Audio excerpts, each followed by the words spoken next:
on. I haven't decided first. Episode 17 of the Conversationalists. Guest host, usually it's Mark, but the roads are treacherous, and I did invite him. He said he was going to let me know, but obviously he didn't let me know.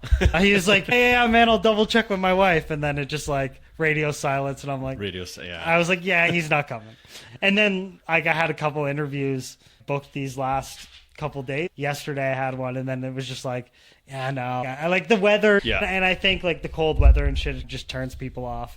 The roads are definitely not the greatest, but we're bound to have them at some point. Good old Edmonton snowstorm. Yeah, and especially for you, like traveling, do you have to have a little bit more preparation? Where I have a 2-minute drive to work, so I don't really have much preparation in terms of where it's just, even if I'm like late putting my tires on or this and that, it's like I'm not really have a huge amount of risk where it's like I'm running around the whole town.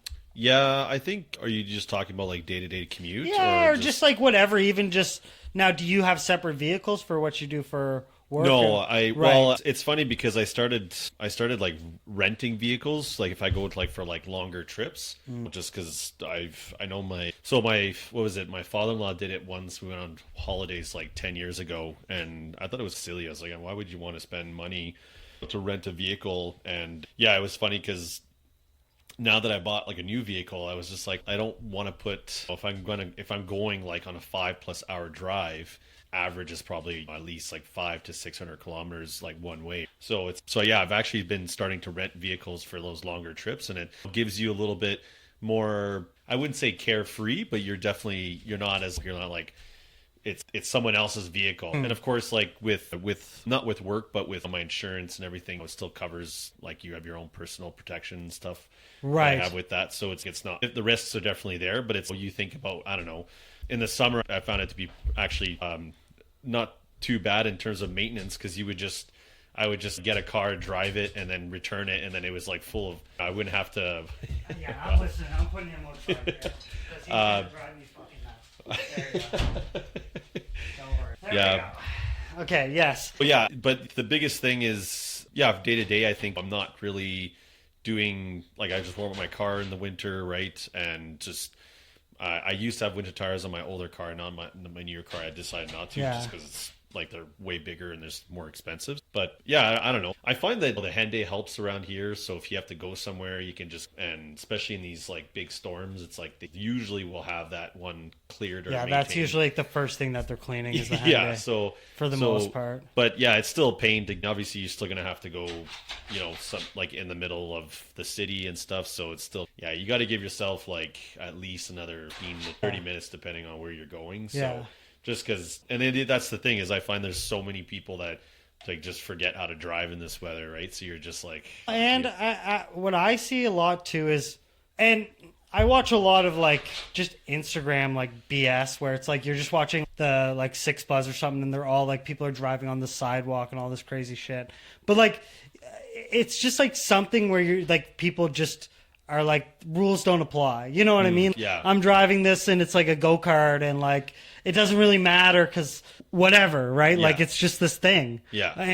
I find it so wild, especially like, even on good weather. There's people that are like zooming by at like 140. You're like, man, like what's, you know what I mean? Where you're like, dude, like, and then you crash, and then you're all like, oh, like, it's, no, dude, like, you can't do this. This isn't how physics works. Like, you can't drive 150 and then stop on a dime on a sheet of ice. That's just not how it works. And that's, I don't know, because I've been driving ever since I was like 14 years old, and got my learner's permit, got my driver's license, I think when I was 16 or turning 17. And then, so I've been driving for, like almost 20 some years. Yeah, like I think the issue is that I think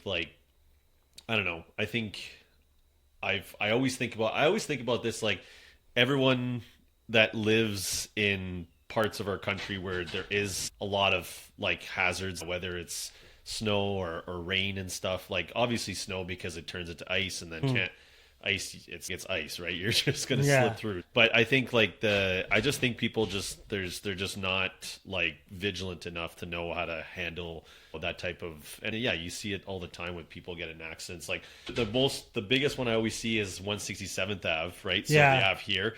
But if you go down out east and it's just like a single one way each, right?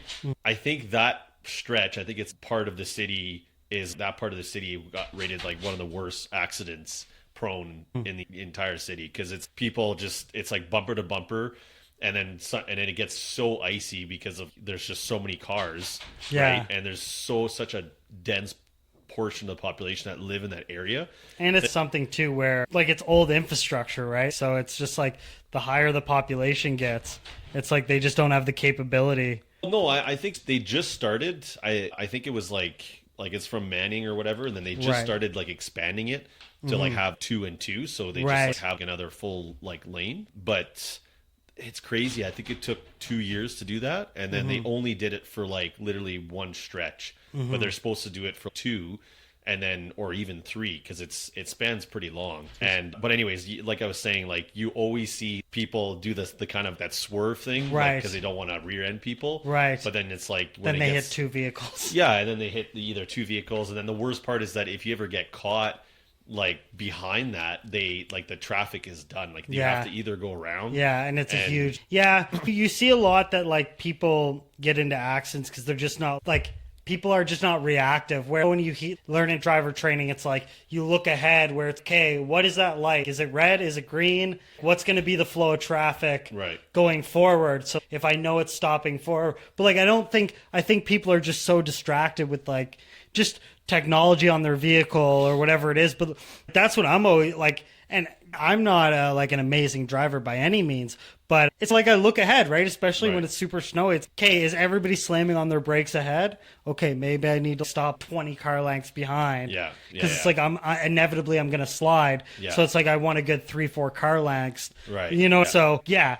But I don't know. It's like, it's probably interesting for you because you have to do all that travel, right? Where it's like you get so much experience. And you're not driving like a commercial vehicle, so it's not like you're driving like a tank, where it's like you don't have to worry. Yeah, like your vehicle, like your vehicle, like those guys, they have a whole different dynamic because their vehicle's so heavy. Yeah, I'm not really worried about the ice. I'm more worried about the biggest thing for me is I've never driven those vehicles. B, I haven't done a ton of highway driving during a snowstorm because I usually try and avoid that. I've done it a handful of times, and obviously it sucks because you're just like, anything could happen at any minute, whether it's like visibility or traction. And I even went out to Edson, and I drove, it was like, I think end of September, so it was like getting dark a little bit earlier, and there was like a huge storm on going down Highway 16, like rainstorm, and here I am just like literally just gripping my steering wheel and just like, I saw a couple of deer at one point, and so I was just like following this other guy that was like in the lane beside me, within a couple seconds, just to sort of follow, because it's like pitch black, right? So, and there's like a huge storm, like literally like almost like hail, or not hail, but it was like almost borderline like getting close to snow. And and it I just, that's why like, you always see those people like even semis or people that like hit the ditch. Just like, how did that happen? Right? But then you realize if it's pitch black and the snow is covered and you have no idea where you're going, and what people don't think is like all it takes is like you to just check the time or something. You know what I mean? Like the honest to God, there is like freak accidents where it's like I took my eye off the road for 8 seconds to check how much gas is in the tank. Boom, pop, like it's just that easy, right? Where like it's an interesting idea, but there's an idea that says like the best solution is probably the most common, right? Where it's like they could have been like texting and driving, they could have been this, whatever, it could have been, or it could have just been like a freak accident. You know what I mean? And that's what's crazy about it, where it is one of those things where you're driving, you're like, okay, I'm in this death trap, and like unbeknownst to me, like it could be like I could be doing the best driving possible. And I could still get into an accident or like rear end. So, and even if you're driving and you try to be as safe as possible, you go on the brakes just a little too hard, or you tap them, and then you're like, this is it. You know what I Yeah, mean? And you well- just start sliding. You're like, or you're on a hill, and you're like, this is it. Well, I saw a video on Instagram of these people in Calgary that were going down That were the hill. sliding down the Yeah, they were hill? sliding the hill. Yeah. Yeah, that Yeah. was yeah. That to me gives me like Dude. nightmares because it's like at that point you're literally just Yeah, you're you're, literally like you sitting have duck. that's like your destiny, your fate. You're just gonna you have no ability to. Yeah, you have no ability to control your vehicle, and you're just gonna go straight down. So. Yeah, and it sucks, but that's the kind of the realities of driving. But no changes with the work. The work's good. No issues. Yeah, no, nothing's too crazy. Just steady flow. Same with me. I'm just riding out the years. Yeah. Everything is. Yeah, I've been a little bit busy traveling because we have a couple people that are on leave right now, so just taking things over. So, but yeah, I've been going a little bit all over the place. So Now, would they hire like temporary positions for people that go? No, they just it's just the expectation. Like you guys are a team. Like- Everybody fills the. Yeah, so I think the biggest thing is obviously it's not okay. This person's going to be gone for. Obviously, I think if push comes to shove and those people, have If there's been enough gone people for off, a you long gotta. time. Yeah. But it's the training, right? Like you can't. Like with my line of work, there's a lot of training involved, so you can't expect someone to take over for let's just say 3 months, right? Like you just or hire somebody. That's probably the amount of training you need. So you're not even going to finish training by the time this person. I think they've back. hired some people in operations they hire them as like contract positions for 6 months, 6 to 12 months because it's stuff's like easier to like Justify. grasp and stuff. Yeah. So yeah. But yeah, no, I am looking forward to some time off at the end of the year. I think That's that'll good. be Doing some that'll be traveling? good. No, I'm just gonna staycation. I think just around the good. holidays. There's always that huge influx of just stress from the holidays, and then after that, like as soon as Christmas Day, Boxing Day finishes, then there's like kind of a plateau, and then why not? I'll just relax and decompress, and then start the new year in January. And like one of my questions was like, how do you feel like you're? Because I always find this interesting because like I can slowly see now that it's getting like colder and darker that like I'm getting a little testier, or, like I'm getting a little just like man. Like how do you think like especially the radical change in season here, like how do you think that affects you? Like or do you like what do you do to keep yourself relatively stable? I would say the biggest thing for me is like it is weird how your brain like has to adapt to the days getting shorter because it's you go from like summer, especially here in Edmonton or Alberta, we have days in the summer it's like light outside until 11 or even midnight, right?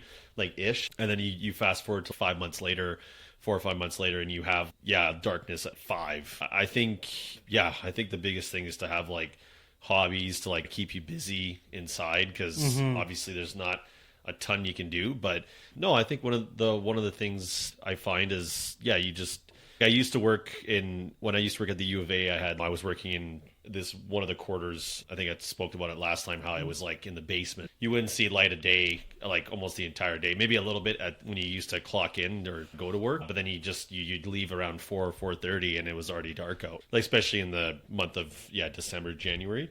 So that was tough because it was like, you just feel like you're just like in a weird prison, and then you just go home and nothing changed. And on top of that, depending on where your hobbies are inclined, if I don't like, especially here, so if I don't hunt, if I don't snowboard or ski or something that's like relatively, because what am I going to do? You know what I mean? What am I going to do in -20 weather? I can walk around and get coffees, but that kind of wears out, right? You can't do that for a whole winter. So it's for some part of it, you have to. For me, I just know I'm not a fan of cold, so whatever I do, I'm like I'm just gonna be uncomfortable doing it because I'm just gonna hate the cold. Well, I'm a little bit different. I enjoy the cold because I think it's like I'm not like I don't cope with the heat as well. I think so. So it's a little less shitty. Well, it's like that saying that you can bundle up when it's cold, but you can't do anything. Yes, exactly. You can't shed your skin. Yeah. No, but that's the biggest thing is I find for me. I think I rather just keep. I don't know. You just stay at home, bunker in, and just maybe get some hobbies like maybe video games or something else like to keep you busy and. Yeah, and the other thing is soon there'll be like get down, dog. The ODR is going to be open, right? So yeah. So I find that to be fun because then that kind of passes the time to you can just go out and go for a skate I, outside. I like doing the skating. I think the skating's fun. I didn't do the one where it's all lit up and you do the path or whatever. I don't know what. Oh, I'm just talking about the rinks. Yeah. But I have been to a couple of those in the city where you do the path. I think it's like Victoria Park or something. Yeah, something like that. Yeah. But I always go to the rec centers and stuff. They have like free skates and like it's nice. Yeah. I always like doing that. Lately I've been like a big I like to do more just like sightseeing or going somewhere and just I'm just taking this in. You know what I mean? Where it's like there's no like dramatic I might want to hear a backstory, I might not, but I just went to Banff. And it was funny you were talking about driving because when we drove on the way back, it was like you couldn't see because so much fog. You couldn't see like an inch in front of your face. So it sucked driving back, but it was so cool to see like the mountains in Lake Louise. And Ralph, come on, bud, lay down. You're killing me. You're killing me, man. Gotta lay down, buddy. This guy's unbelievable. He's unbelievable, dude. There's a guest over. Well, usually Emily will take care of him while I'm recording.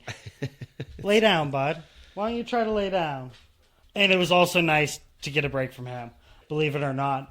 But yeah, I went and it was just like the only thing I didn't like was the sulfur mines because it smelled like shit. It smelled like fucking shit. I couldn't do it. I couldn't do it. I went into a cave and it went right up my nose and it was like smelling salts where I felt like my eyes were going to shoot out of my head. And I was like, no.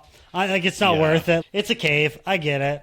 It's a cave that smells like eggs. I think I was like, the first time I went, I think it was like that Cave and Basin place. Mm-hmm. Yeah, it was like, I think I went there when I was like 8 years old or something, or 7 years old. And it used to be a pool. Yeah. It used to be a hot springs. Oh yeah. I remember, I'll never forget the first time I was there. I think I was like, 7 or 8 years old and there was people swimming in it. That's crazy. It was like, that was like, 20 some years ago or whatever. But I remember people swimming in it and it was so weird that, it just smelled so bad. Yeah. And you're just like, I don't want to be here anymore. Yeah. The guy was explaining like all the minerals and shit that were in the water. I was like, dude, it fucking stinks, man. Yeah. I was like, but he said as an employee, my girlfriend Emily, she was like, do you get nose blind? He's like, oh yeah. You'd have to go a week or so. You don't smell nothing. Yeah. No. So I was like, okay, fair. Dog. So you picked the squeaky one, eh? Just stop, dude. Just stop. Yeah. That's good. Okay. Let's get into this fucking dog, man. Ralph. This fucking dog, dude. Just such a fucking asshole. There. Sit.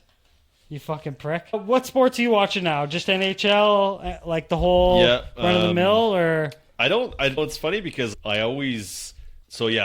think hockey fell off the F1 bandwagon. I wouldn't say I used to watch it pretty. And there's a lot of drama going on right now, so I'm surprised. Yeah, with the union, the whole like them banding together for something. I don't know. Something happened with Max Verstappen. Well, there was something to do with the him swearing on live or like at the press conference or something, and they're saying you can't swear, something like that. And it's, I don't know, there's certain things like, because I think it was 3 years ago or 4 years ago they banned jewelry. So you could wear that while jewelry, driving, while driving, or not like just in general or something. All right, Julius Irving. Yeah, and then, you know what I mean. Well, it was jewelry, and I think they banned certain types of underwear. It was so random. It was like you have to wear like special types of underwear or something. You can't. So it's just so weird. And I don't know. It's stuff like that. So anyways, I think Max said something like, I think he dropped an F-bomb or something like that, and they basically fined him and they said you can't swear, but it was like, what are we doing here? Why you're banning these rules are just so dumb. It's just right? And when you think about it, there's probably just bigger fish to fry. Like in the whole 100%. F1 organization, 100%. Whereas it's whatever it is, maybe rules, maybe this, maybe media, but it's really this is what you guys are like getting paid millions of dollars to worry about. I think the FIA is just trying to figure out like how to make this like profitable and it's still doable, relatively new. In a way, like it's pretty old, but like in terms of coming into like customary sports, but of like something that's more like attractable for everybody to watch. Yeah, no, I know. You have a good point. I think like I have friends that just got into it like 2-3 years ago, right? Then the Netflix series really drove it up, and then everything else. But they're just not. I just think there's too many rules. You got to think. I think it was 4 years or 3 years ago. There was it was during the 2021 season. Like you had Max Verstappen, Lewis Hamilton. Like Lewis Hamilton was chasing his like 8th world championship, so it was like record setting. And then the torch got passed. Michael Schumacher, yeah, and then Max Verstappen was like you just knew that he was destined to win one. But Mercedes was so good. I think it was 2020. I think it was like the W11. I think it was called. It was literally the fastest, like one of the fastest cars, and you had Lewis Hamilton, a 1A driver, and Valtteri Bottas was like 1B. Bottas was like, and that whole season, it was literally like they used to make fun of like they use the 3 first digits of their names as like the abbreviations for the grid. So it was like Ham, Ver, and Bot, and it was just like that was literally your podium almost every single weekend. It was those 3 guys. So Mercedes just blew everybody out of the water. I think they won like their 7th consecutive or 6th consecutive. I think it was 7 consecutive like constructors world championship. But that season, like Max Verstappen was like just unreal, and the two of them were just going at it, right? Yeah. And the reason I bring that up is because like it brought so much competition between the two, and I think this season was also really good because I still keep a little bit track of what's going on. I think there's been like 8 different drivers that have won this season, so it hasn't been a complete domination like from Max, because Max in the past 2 years has won like everyone almost like I think last season he won almost like 20 races or something it crazy. was like it was like a crazy amount, and it was like he was head and shoulders. I think he like already knew he was gonna win, and there was like 5 or 6 races left. No, but yeah, it's crazy because you got to think. I remember that there was one time during that season, like Vettel came in 3rd in Hungary, and then he got disqualified his podium because he didn't have 0.1 mils of like fuel left in his car, because you're supposed to finish the race with exactly I think like a liter or whatever, and he failed that post race test. So then Lewis Hamilton went up, and then he got a podium, and then he scored points because they ended up being tied in points at the very last race. Anyways, I can get into it more, but no, it's crazy because there's too many. There's no refueling. They're trying to put these like sprint races during some weekends to make it so that way it's because every race they have to use at least 2 type of tires unless it's raining, right? Or there's like it's a wet race. So Jeremy Clarkson said it best, I think, a couple of years ago, and he says the sport is too regulated. There's way too many rules. Yeah. Teams contest each other about every single possible thing. Like if there's one team that seems to be gaining an advantage, it's we got to flag down. And then you start having like contradictions where it's like there's so many rules where one rule is like complete contradiction of the others, or if like you were to challenge each other on both things, it doesn't really, and then like none of it really makes sense. No, but it's like in the 80s, I think it was in the 80s or the 90s, I can't remember. It was like Williams had their new traction control system. I think it was like the late 90s, and it got disqualified, like it got banned because it was like drivers would automatically win, right? And I think it was, I'm not sure if it was Nigel Mansell's year, but anyways, to me, you got to think about it more like some of the other major American sports. You got to give the opportunity to like let the teams be a bit more creative, because every car has to be within a certain like spec. Not to say that you can let anyone do whatever they want, but there's just like the refueling to me is a big thing, right? Because it's every race, everyone gets the same amount of fuel, and everyone is like pretty much like you're just constantly like everyone's basically the same. And there's only, they say that they want to get more drivers to win, which has happened this season, but it's still like usually still like bottlenecked. It's boring where you're just like, imagine if they had brought refueling back, or imagine if like they allowed teams to, I don't know, be a little bit more flexible with their designs, right? Like, I mean, they are, but it's very small details, like super small, right? So to me, it's, I don't know. And then the fact that the sprint qualifying, they try to make that like something where viewers can get a little bit more like competition, because it's like you can stop as many times as you want, you can use as many tires as you want. It's a shorter version of a race, of like the full race on the Sunday. But to me, it's, why don't you make it like, I don't know, have the last place guy start first, and then have the better drivers try to take over, right? Yeah. Because that's really the biggest. I think, was it Max 2 weeks? I think it was like 2 races ago in Brazil. Like, he started like 17th, and he was like almost at the back of the grid, and then he actually ended up winning. Yeah. So, but to me, it's like, I've seen guys like that. Yeah, Hamilton. I've seen Vettel. Like, I remember like Vettel was like, or even Perez. Like, I think a couple years ago, starts almost last and ends up like charging the entire field. Like, that to me is like, that's the skill, right? It's like starting, like playing the video game, and you start last, and then you know how you're just like, you put it to like super easy mode or something, and you're just like, I'm just gonna pass all the guys. Because But like it's the competition is not even like, it's not even relatively like close to your type of. No, but it's still pretty hard to have a driver do that in one race. Well, right? and F1 has the unique thing where it's not necessarily even, we talked about this last episode, where it's not necessarily even like the skill of the driver. Depends on what team you're on. It depends on what, are you racing for Ferrari, or are you racing for like a family team where like they don't have a bigger budget, right? Where it's, no matter how good you are, like you're just going to get outclassed, right? Because these guys just have the shinier. Well, the one thing I like about, but now they have a cap, so it's I was just about to mention that the cost cap is good, because it does like restrict certain teams. It levels the playing field. Yeah, absolutely. But there's still too many rules in terms of what drivers need to adhere to, what teams have to adhere to each race.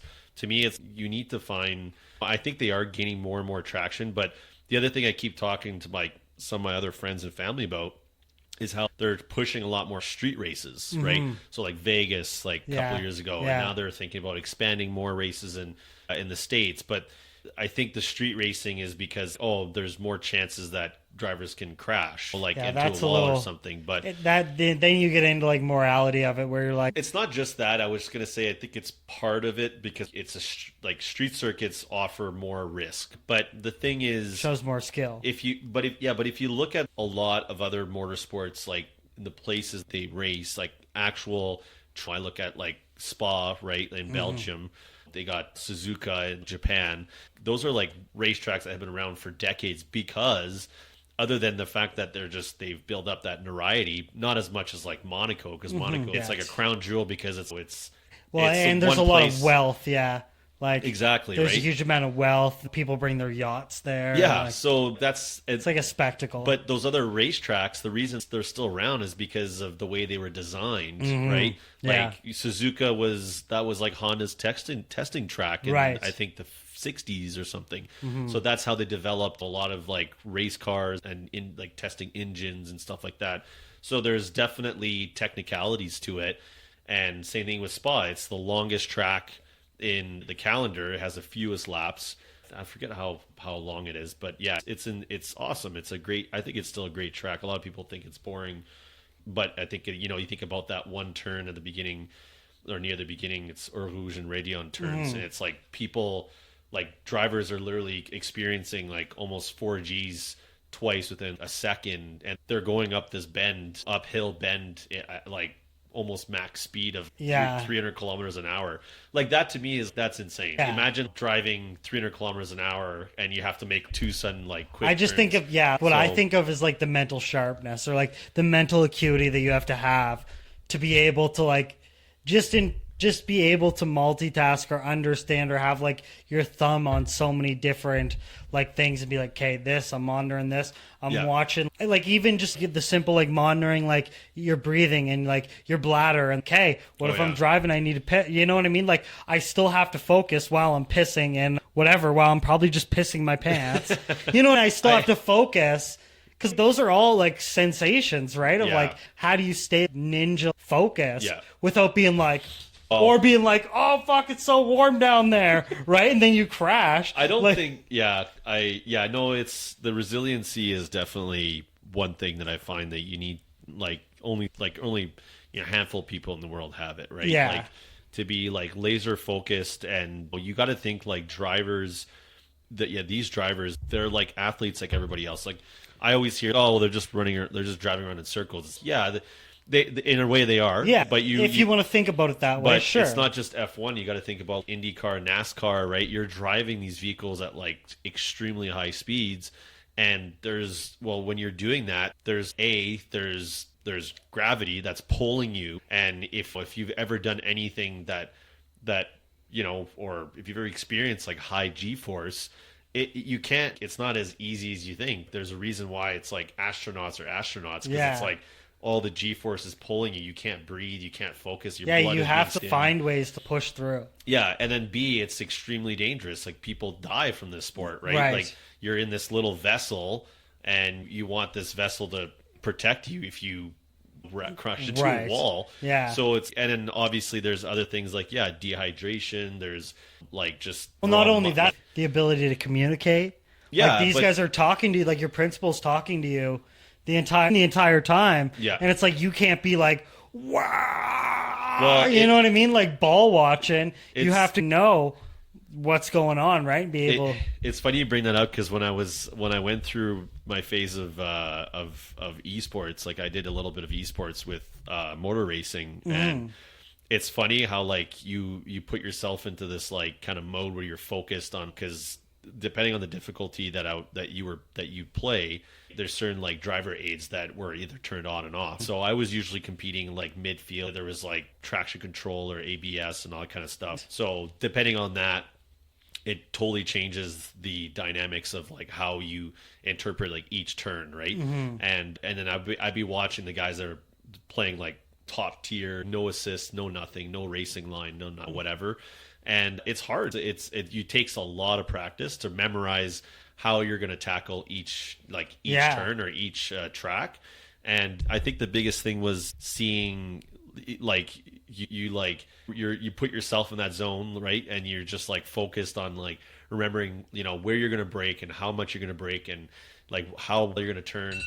And then it's crazy because at one point you have to, let's just say, go in for a pit stop, or you have to change something on your like change a setting quick or something because it starts raining, and then you're just trying to like not really multitask because you are, but at the same time it's like you're still driving, still trying to do the same thing you were doing before the lap before. So to get that sort of like, you have to find areas that you can just like maybe not focus on turning and stuff. Like that's when I hear those drivers talk on the radio, it's like even that on its own, your brain is like trying to communicate, but it's also still trying to do what you were doing. It's not like you're like, oh, I'm just like, maybe if you're driving a straight line, right? But or just like casually. There's not a whole ton. But you're driving like 300 kilometers an hour, and then you're also like, yeah, my tire pressure is like flat, or this or that, or like my like fender was broke, or whatever, right? And it's like just the simple fact of like that you're able to drive at that pace and like just let alone speak at the same time, like. And that's the other thing that it's good that you brought that up. But I remember when you used to get damage to your car, especially F1, because there's so much downforce, right? Then if you have any damages to any of those parts, like at the beginning of the race or midway through the race because you made a mistake, even like tire temperatures, it totally changes the way you can control the car. I think when I did, they call it like touring cars, like GT4 or GT3, like similar to the cars we see. They're like more sedan, like they're more of like a sedan they're stuff. Like stock vehicles and stuff. Yeah. Those were a little bit different because you either could, I played this one game called ACC, like Assetto Corsa Competizione. Okay. And that one was a little bit more fun because instead of being open wheel, it was just like almost more like similar to a regular car. But you were able to, the races would be longer. And I think there was just less technicalities, right? You would just, obviously practice, and if you did get stuff like damage or stuff like that, the game allowed you to, spend more time in the pits to repair it, and then you just resume. Right. And the league I was in, like most of the races were about an hour and a half. Sometimes we actually did 3 hours once, which was just absolutely crazy. Yeah. Because, being in my gaming chair for 3 hours, sounds like you're like, oh yeah, I do that all the time if I play Call of Duty. Yeah, but you're literally not you're not moving. And it's like ultra focused because like it's a little bit more intense. My next question was going to be like, when you look at like casual gaming, are you more on the aspect of a simulation type game or like an arcade type game? And like for me, like the game that I've been playing the most right now is City Skylines. It's like Sim City, but it's just a little bit more like in depth. Because like for me, it's, if I'm gonna play a game, like I want to get my brain cooking. You know what I mean? Like I want to play something where like I actually, and taboo like term, but like I actually want to try to learn something, right? Okay. Whereas some are like the hack and slash. So like where games, if any, where are you leaning towards? It's so a good example of that would be when I did play esports. Like I tried playing F1 and I played ACC, right? You're right. There's a third one called iRacing. I think that's probably the most popular one amongst the sort of sim racing community, right? Because it offers the most realistic simulation. But the F1 was always more that it was more kind of referred to as a simcade. So it's like a simulation, but it doesn't have it doesn't have enough features to replicate like a simulator. But then when I was playing ACC, it was a little bit more closer to simulator because it, like, a lot of the way I look at it is like is driver aids, right? For example, if you get out of sim racing, I would say, I don't know, I always found like those like fighting games like Tekken or like Super Smash Bros. There's a little bit of like strategy to it, but those are just like button mashing. Doesn't require much skill, I think. But to play devil's advocate, like some people may argue, like the idea of remembering combos and this. And absolutely. So then I say to myself, like, is it just like, what am I seeing as something that's getting my, like maybe the simulation genre is something that I'm able to develop strategies for, whereas like the same people do the same thing with like metas in Call of Duty. I just don't give a fuck about that. Well, you know what I mean? Where it's like the same amount, like, so that's where I go, maybe I'm the idiot, because I go, the amount of like sophistication that could go into any one of these genres, like just because it's simulation doesn't mean that like people aren't creating like game guides and, you know, for Zelda. And you're like, oh, that's a little dumb game. I'm like, whatever. And it's, there's a lot of sophistication to like. I find that I think that there was one period of time where I got into, I tried to get into like StarCraft. Okay. And because I think, and that's like RTS, right? Yes. And I tried watching what was it called again? I think it was like the WCS or World Championship Series or whatever. Right. And they would do StarCraft championships. Yeah. And some of these people, it was just amazing to see the level of the level of like intellect, that they had, because they had to be like, you had to be talented enough to have a high amount of like actions per minute, right? APM, where they're like doing all these things very quick. And then they on top of that, you have to be able to have a strategy in order to defeat your opponent. That is so part of a team strategy, because not everybody can jungle. Yeah, you're right. And that's like that's League of Legends and shit. But to add on to that, it's like I had a buddy of mine that I used to live with, and he played like Dota and League of Legends and shit like that. Yeah. Where it was like I was so fascinated and wow, and where like the amount of like keystrokes this guy could do, like this guy could easily pass like a 200-word minute like writing assessment. Like this guy, like this guy was like a coder's dream. Well, and that's like what blew my mind the most was like watching the top 10 in the world. I remember the girl, one of the top female gamers, I think her name was Scarlett or something.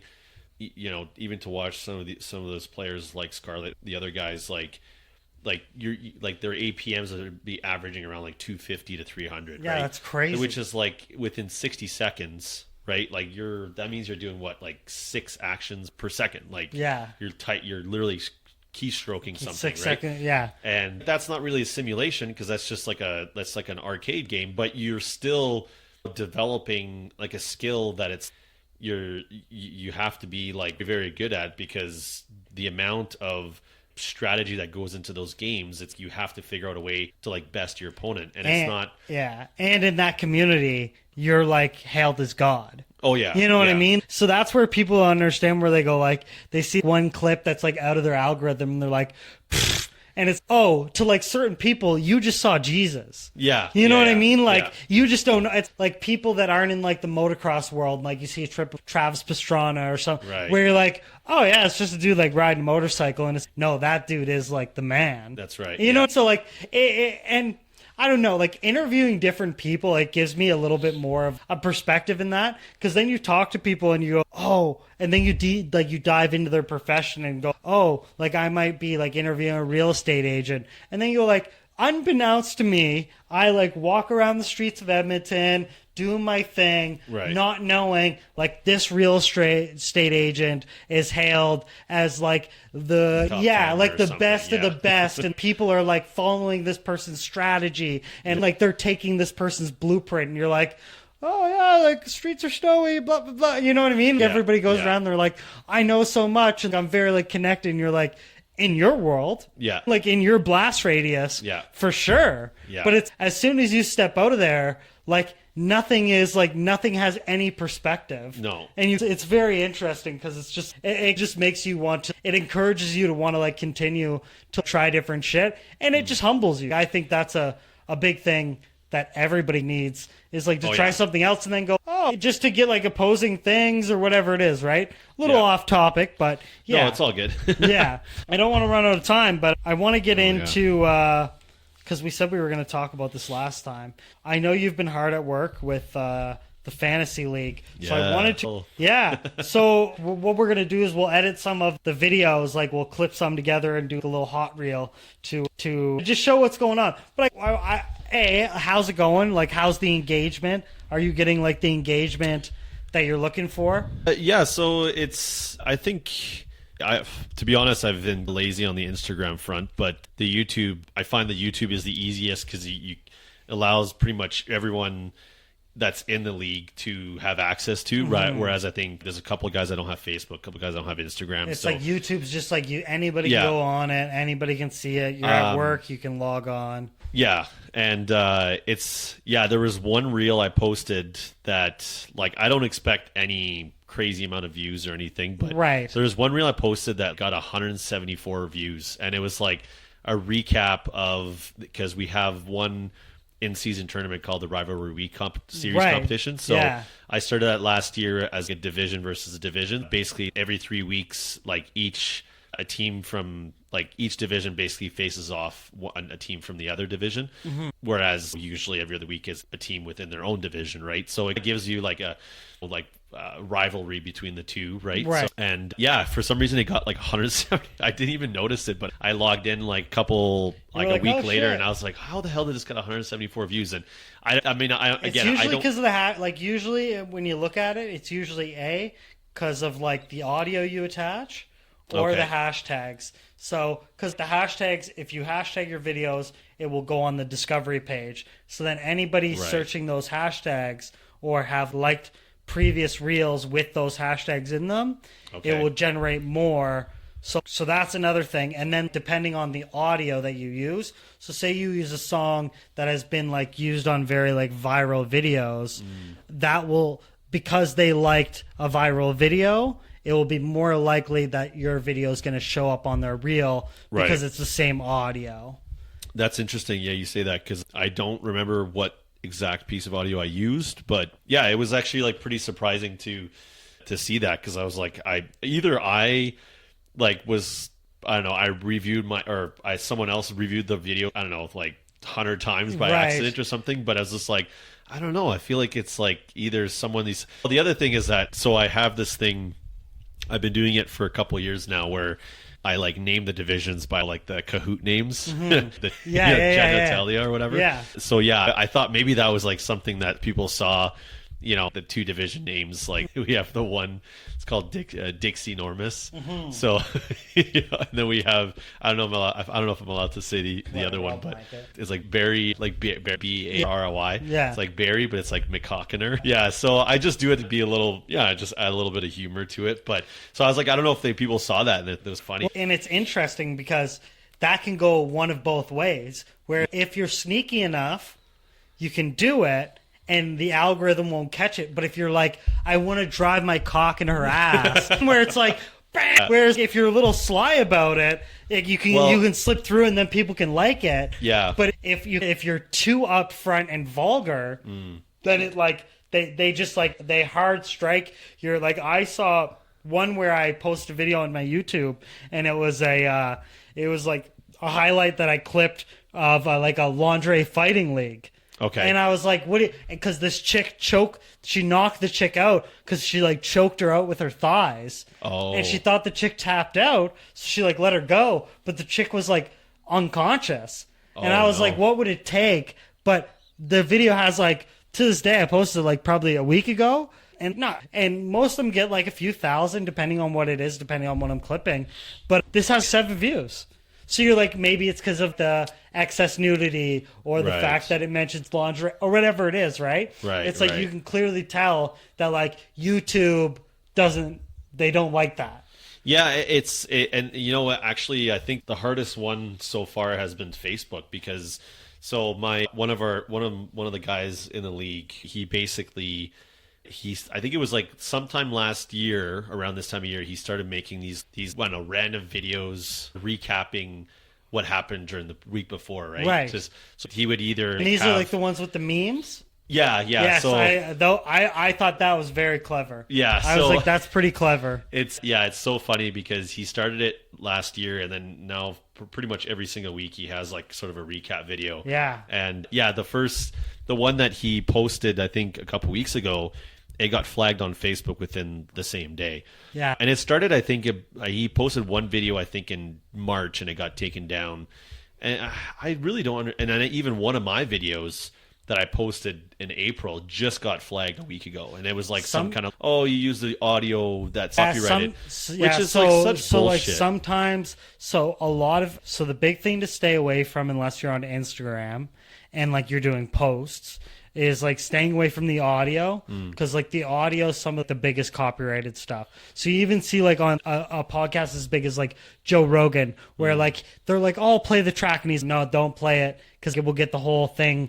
And like sometimes certain providers like YouTube or whatever, like they're like, not any of the levels we're at, but in certain levels, like they're just waiting for a chance for you to do something, and then like, perfect, like we didn't like the shit you were doing anyway. Yeah, but to me it's okay. So I tried posting. So one of the news segments I worked on was like the PFHL news like segment. Right. So I got like an AI. I don't know. I call her our PFHL news like host, Genitalia. Right. Yeah, the guys loved it, and they're just like, this is hilarious. Like, she had a couple things that I'm like, oh, who's gonna do good this week, or this guy's been on a hot streak or something. So I actually had 1 week where it was over a minute, and then it got taken down right away. It was just like, oh, you use this audio, and because it's a short that's over a minute long, it's like YouTube automatically deems it as like a video that you can monetize from. Yeah. But to me, it's okay. First of all, I have 8 subscribers, and one of them is myself. Yeah. I subscribe to my own channel, it's a lot to do, but you'll find that you can avoid a lot of that under like fair use. But there's a lot of different things that like are required for using fair use. Say you're using an audio, if you're like commentating, and a lot of times too, like say if it's a video, like the easiest way to get around a video is adding like commentary to the video. Yes. Because then it's like fair use, right? And then as long as like you're citing the video and using it as commentary, it's under fair use, because like you're like elevating their product. Yeah, if that makes sense. But to me, it's okay. So first of all, like I'm like, this league that I created I have zero intention of making money off of it, right? Can I just have fun? Yeah, and it's the same thing with Facebook. Like there's 12 guys. It's a private group, right? right? And so, like your videos getting shut down for no reason. Yeah, and it's like you know what? Like I get it. Like okay, let's just say I make a song and the song's pretty popular and it's my song, right? I made the song, right? Whatever, and then it's like someone else uses the song to promote themselves. Well, yeah, that to me is okay. That's not fair because he's using. But at the same time, it's like I don't know. Unless this person starts to use my song for now, themselves, how long and of they the get, song are you taking though? Well, that's the thing. Is so like Because YouTube. you can take certain songs. So you know when you go into Instagram and we'll only let you select. Yes, but the thing is, they said as long as it was under 60 seconds, it wouldn't get flagged. So they said if it's so that's the crappy part is that I have an intro and an outro to that news segment where she like talks like like whatever, and then she has an outro being like see you guys next week. But that with the actual intro of the entire segment that I add in the whatever AI part, it's only 45 seconds. Right. So then I usually did, because last year I started doing it where I have 3 bullet points, like 3 things that I'm like, oh, everyone keep an eye on this thing. Just for fun. And now I can't add a 3rd point because it goes over that minute long, right? So now I'm like, okay, either I take out a certain part of the video, like the intro or the outro, and then maybe add that 3rd part, because then it's only 2 things, and it's, I don't know, like, it's still okay, but I believe in that rule of 3 where it's just like, 1, 2, 3, ABC. You wouldn't believe how much, though, in terms of engagement, the difference between a video that's 1 minute and 5 seconds and a video that's 58 seconds. Right. It's like you're talking about, I might have 60 impressions on 1 minute because it's now considered a full-length video. Whereas a short, people are just doing this all day. So it's even when people aren't looking, you're still getting the odd, what the fuck is, okay, what the fuck, okay. So it's like, for every, like, 1 impression you're going to get on a full-length video, you might get, like, 100 to 1,000 on some, right? And that's what's crazy about it, where I'll have a video that gets a few to 1,000 times, I'll go into the analytics, and it says it's been, like, shown on people's feed, like, 16,000 times. Right? So it's then you get a good gauge of, oh, now I know that people are actually seeing it. Yeah, but now I can find out what's attaching them and what's not, right? But you have to remember, like, the end goal here is not to, like, make money or anything. No, and it's not to gain. I'm not looking to gain, like, a crazy amount of following. I just want it to be something that the guys can watch. And that's why it's like, you talk about this fair use thing, and I don't understand why that can't be a thing on Facebook. Like, it's not. It's yes, I talked about it on the last podcast where I want it to be something that maybe some of my friends see it, or somebody that I used to talk to or whatever. And but it's not. This isn't like a money grab. No, like, but and that's what pisses me off. It's like I don't understand why they can't just leave us alone. When it's copyright. It's whatever. I get it, but at the end of the day, I literally made a video like 8 months ago, and now they're like, oh, it had the Inception music. We're flagging it down. It's okay. Like I made the video because it was like my own. It's a hobby, right? So I wanted to make the video to be, hey guys, like, and this the is fact like that I shared it on your season. platform is now like a big deal. No one's gonna watch this video other than the guys that are in the league. And it's on YouTube, but it's.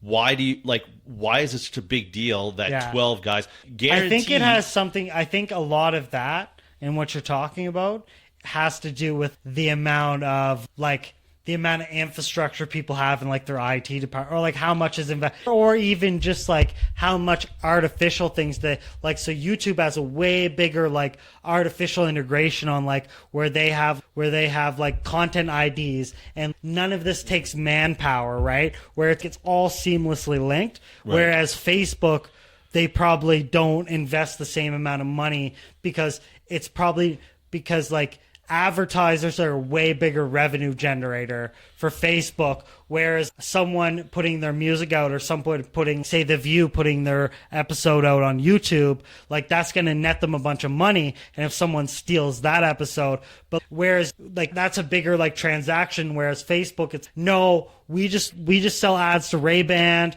and whatever it is, and that's why we get our money. So like any slight inconvenience, we just cut you down. You know what I mean? Whereas there's other things in place where you look at YouTube or even Instagram, but it's funny because Instagram's owned by Facebook, so you're like, you know what I mean? So you're like, I can do this on this, but I can't do this on this. Like, it doesn't fucking make sense. Yeah, and again, like I said, the biggest frustration for me is just like and like the video that I made with that song that got muted. I made like an AI script over it, right? Right. So it was then like now your like, AI script's fucked. So, well, it's not just that. It's just like, it's okay now. So who's going to watch my video in order to gain like access to that audio? It's not like the audio. It's not like I'm leaking it. No one's going to listen to this video just for the audio because there's a customized AI track. And it's like, and you're not putting the video out to solely publicize this song or whatever it is, right? That's not the intent. And it's like they give me a whole list of rules like, oh, you can't share it because it's copyright. You can't, like, here's a list of things that you can be within the whatever rules. And it's just like, I really don't give a shit. It's like, just let me play my video. It's like, you know, the way I look at it, it's as if like kids, there's like, imagine like a girl, like a little girl having a lemonade stand, and like it feels like it's like I'm running a lemonade stand and a cop comes up to me and says, "Where's your license?" Yeah. And it's no one gives a flying fuck if this girl or me, I have a license. It's just lemonade stand for them to make a little bit of money. Yeah, right? Like, but I'm not even please making calm money. Down. I'm literally just making a video for the guys to be able to be like, "That's a cool video, man." I'm CRA like, comes I'm like, you made $80 off your lemonade stand. So it's like you guys can literally like fuck off and just leave me alone, right? Yeah. Like it's funny because I was like, okay, you guys want to play that game? Like, I'll file a dispute. Yeah. So I made a paragraph and I try to be like a little bit more like sob story. Yeah. This is to motivate the guys because they had a hard season. Right? Like, I'm probably not going to make a difference, but I literally was just like, you guys want to play this game where you're scrutinizing all these things? Literally watch who my group is adhered to. I don't even have 20. I don't even have 20 people in this group. It's so like the reach is not even. I totally get what you're saying because it's like now I don't even have the creative freedom to make what I want to make. No, it's just like it's scrutinized by a stupid automatic. I was gonna say like maybe Reddit is your next stop for putting that out because like I don't think Reddit you have. You know what though? It's funny you say that because I know Reddit is way more open source, quote unquote. You know, because of just all the access. But I've been really lazy on the Instagram part, like. And then I imagine adding like another. That's what I am. Like Facebook, I got YouTube, I got Instagram, and I haven't shared anything on Instagram for probably 3 weeks. Yeah. And I'm like, I also don't want it to be one of those things where, like, the guys in the league are starting to be like, oh, like I just watched this video, or he just tagged everybody on Facebook. Like it's getting annoying. Yeah, like I don't want it to be one of those things. It's a fantasy league. Like most fantasy, like 99% of fantasy leagues, I don't even think have this much. I just do it because it's a hobby. Yeah, it's just fun, and it's you also don't want to ruin that either. Of then resenting it and be like, oh, this is so annoying. I have to do this, and you keep it like at least arm's length, where it's okay. Like when I have the time to do it and it's convenient for you. Exactly. Yeah, and that's a good attitude to have because then you're not putting pressure on anybody. You're not like putting any like crazy expectation, and also when you look at it on like full perspective, you say, okay, if I was going to spend my time like trying to make money off something, this probably wouldn't be it. Yeah. You know what I mean? If I was going to invest 15 hours a week on doing whatever, I could make a vlog, I could review food, I could, you know what I mean? Like, I could take these talents or whatever my hobbies are trying to do. Yeah. So it's like another message to Facebook. Trust me, if I was trying to fucking do something, I'd be doing like a little bit fucking more, you think? Whatever. It's at the end of the day, it's like, it is what it is. And hopefully I don't know. We'll see what they say after that dispute. I'm really interested to know if some nerd is going to be like throw the book at me or something. Yeah. Like, oh no, you can't play the video. It's interesting to see how much you have to go through in order to actually get to someone on the other end of the screen. It's like how many times you send something, goes into some type of circulation where a robot answers it,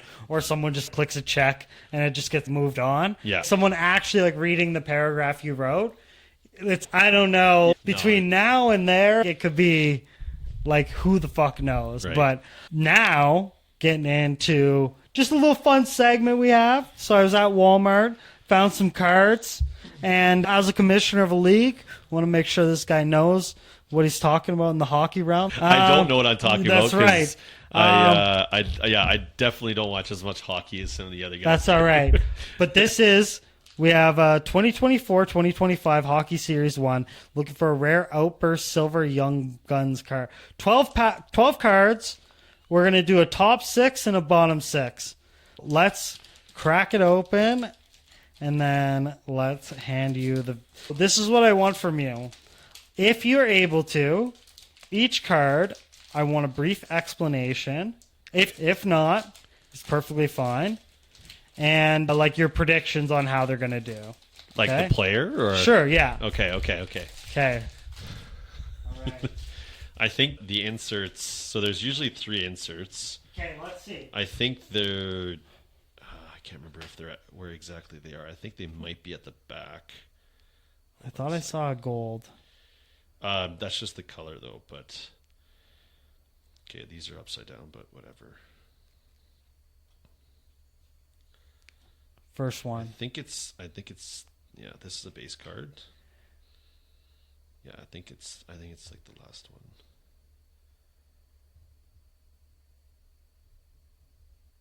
Does it always come with? I think it always comes with. I think there's 3. There's supposed to be 3. Yeah, okay, so 1, 2, 3. Okay. Ridley Greg. Ooh. Ottawa Senators rookie. Or Semaphore, I think. He's not bad. Nicholas Roy. Okay. Quebec-born forward. There we go. Pierre-Luc Dubois.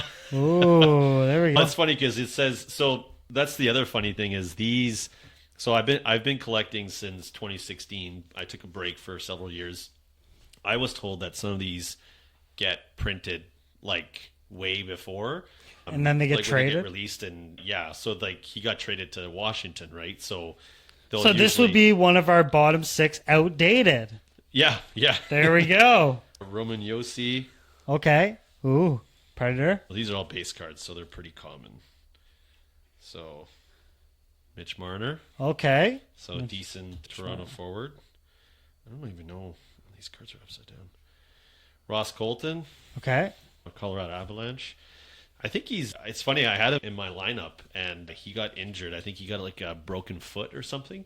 But he was leading the goal. I think he was almost leading the league in goals at the end of October before he got injured. I was going to ask you, we probably don't have enough time, but I was going to ask you about this dude. Everybody's been talking about this dude in Vegas that always goes on injury at around this time. Oh, Mark Stone. Yes, Mark Stone. So then he goes on IR. Yeah. And then they bring in a bunch of players because they're able to dump his cap. It's honestly, that is becoming, I think, one of the most like controversial. Do you think that's moves. league wide, or do you think it's because we're in Edmonton and we're title contenders? No, we're fixated on. No, because they've done it. They've done it now. I think for like 3 seasons in a row. Yeah. And he has. I think it's like he has back issues. I think ever since he came from Ottawa, I think he's had some back problems. But the issue is that Vegas uses that loophole, right, for the salary cap at the end of the season. And then when they go in a playoffs, the salary cap doesn't matter. Exactly. So he comes back. But I heard from Elliot Freeman on the Sportsnet that I think they were going to start. They already had conversations about it, I think, a year ago, but they were going to start figuring that out again this year because. Yeah, in a way it's okay. So how do you regulate the cap when you're in the playoffs, right? Mm-hmm. But the issue is this current loophole where it's like you have a star player and the league doesn't have, I don't think like the league doesn't own doctors to diagnose injuries. It's the teams. So if a team doctor says, hey, he has a hernia or there's no second a torn ACL or something like that, they can sell it right to the league and say this is the issue, and then it's like getting a doctor's note. It's, what do you want from me? He has a doctor's note. Exactly. So that's exactly what it is. You know what I mean? So, what do you want from me? He has the doctor's note. Yeah, and Mark Stone he's a pretty good player. We're talking about a 70-point player. That's been pretty good, and ever since he got traded to the Stars or to Vegas. The Golden Knights, like Golden Knights have this stacked roster every playoffs, and it's like the thing is that how do you scrutinize that And it's very easy. You just say, well, you got to either have to have a salary cap during the playoffs, or you have to find a way to allow like injured play. Well, like if you're on IR in the regular season, or we something. had, but then it's like, what if you get injured in the first round? No, that's the thing. But I think our mutual friend, one mutual friend he said it best. He said, you either have the player come back a minimum of games before the playoffs. So let's just say like maybe 5 games before the end of the season, to activate. And then it's like you have to play a minimum amount of games, and either you qualify for postseason or you don't qualify for postseason. Yeah. So it's like with NBA, what they do for end of the season rewards. It's like you have to play a minimum of 51 games. If you don't play 51 games, then you're not eligible for any awards. Yeah, they have that with certain player contracts where they're like, we're either, it could be in terms of picks that are traded, right? Conditional pick, like player has to play X amount of games during the season to qualify for that conditional pick. Oh, yeah, and that's like with a trade off. Oh yeah, and I think they had that a couple years ago. So people aren't selling like duds. Well, they had that a couple of years ago with James Neal, because I think we traded we traded Lucic and the Colorado. And I think it was like, if he plays a certain amount of games, it's like the rookies that if they play 10 years in their entry-level contract, they burn off a year. So it's the same thing, but it'll be, they already have that for performance bonuses, as well as even like trade picks. But yeah, like that was the thing that I thought was like, that has to be probably the most easiest and rational thing. But it's, what if naturally he's still not 100%? And then he doesn't make it until the last day. But it's too bad. Like rules are rules. It's just at least do like maybe 5 games or 3 games minimum. Because the thing with most teams anyways that qualify for playoffs in early April is they'll usually rest their star players. You look at every season around that time of the year, like the top 25 players in the league usually don't end up playing every single game unless they're chasing a playoff spot, right? Right. We've seen it with Pittsburgh and was it Carolina or what? If you're on the edge. Yeah, if you're fighting for that those last points, then for sure. But if you've already clinched a playoff spot, let's say end of March, like 10 games in, right? Like, then why not? Why would you not rest your star players? Like the NHL schedules are already pretty intense as it is. But anyways, I think like they're gonna figure it out. But there's a lot of conspiracy that it's Vegas. They're like a new team and they want to help. You want to build the market. Like, look, they already won a cup within their first 5 years of being in the league, right? Was it 2023? I think, or 6 years. So. Like I just think it's complete BS that like they take a star player like that and they say, he's having back issues and the league can't contest it. But there's people that are starting to think like the league doesn't care. Like Bettman's like, I don't care. I'm making a lot of money from this team. I don't want do your thing. You finish up with those cards and then we'll get you out of here. What do we got? So I think we actually have a young gun. Ooh. I'm not sure who it is though. Let's see. So this is.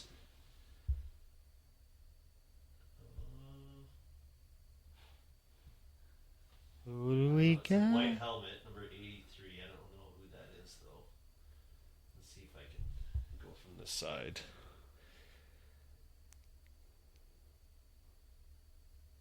I think I saw it. I think it's the good old Toronto Maple Leafs. Yep, there you go. Rookie card. What's that give me? I don't know who that is, though. It's definitely not one of the top 25 rookies, I would say. Whatever. We'll put that in one of those plastic cases. Yeah. Line it up. Should have told me I could have brought some. That's all right. Oh, look at that. Yeah, that's actually pretty cool. So Matthew Tkachuk, glossy. Ooh. So this is like an OPG insert. Yeah. But they're only exclusives for retail packs, right? Sick. So, and then Sick. That one that made this about one's 80 actually pretty cool too. Aimbots. Ooh. Another Matthew Tkachuk card. So, wow. Yeah, I like how some of these cards can be. If you see it there, it's like fancy. like shiny. Yeah, but yeah, cool. There we go. All right, man. We'll finish up. My girlfriend's steady waiting. We still got a couple minutes. I'm just teasing. As always, man, thank you for coming on. I really appreciate it. No, thank you. You're an amazing guest host. We could fucking talk for hours. We already have. I know, exactly. Can't wait to have you on the episode, either for a solo spotlight or have you on as a guest host. But I really appreciate it. For sure, man. Thank you very much. You're welcome. Thank you. And to our audience, I hope you enjoyed the conversation. Please be sure to check us out every Monday. Don't forget to like, share, subscribe, tell your friends. Also, as well, check out our Firmoo link in the description, IWCS50 for 50% off your order. Thank you very much. Have a great evening.